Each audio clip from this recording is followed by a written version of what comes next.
તો hotel manager મને કે જો પરેશભાઈ આવો આવો તમે કલાકાર છો ને, તમે શું કલાકાર છો કે અમારા હોટલનો કૂતરો કલાકાર છે એમ કે. હું વિચાર પડી ગયો કૂતરો વળી કઈ કલાકાર ઇમ્પોસિબલ ના પોસિબલ છે ભાઈ પોસિબલ તમને બતાવો અમારો કૂતરો કલાકાર છે એમ કે. તો ગયો એવું કે સ્ટેજ પર તબલા મૂક્યા હતા, હાર્મોનિયમ મૂક્યો હતો, ઘણા સાધનો મૂક્યા હતા. હું મુંજાઈ ગયો કે આ કૂતરો કોઈ દી વગાડે? મેનેજર કે હા વગાડે તમે જોશો.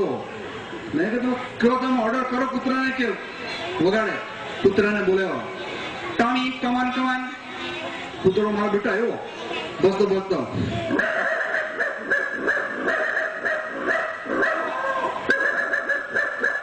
મારા બેટા તબલા વગાડે, હાર્મોનિયમ વગાડે. હું નવાઈ પામી ગયો અને ગીતે ગાય.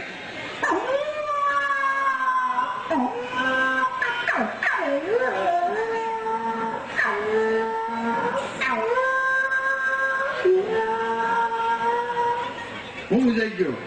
ત્યાં થોડી વારમાં એક દાઢિયો કૂતરો આવ્યો, બહુ મોટો કૂતરો. પેલો કૂતરો હાર્મોનિયમ વગાડતો હતો, એને બે લાફા મારી નીચે પાડી દીધો. ત્યાં મેનેજરને મેં કહ્યું ભાઈ આ મેનેજર ભાઈ આ શું કર્યું? પેલા કૂતરા આ કલાકાર કૂતરાને કેમ પાડી નાખ્યો? જો પરેશભાઈ એવું છે ને કે આ મોટો કૂતરો એનો બાપ છે, એને કલાકારને એને ડોક્ટર બનાવવા માંગે છે. આવી જોક્સ મળી જતી હોય છે.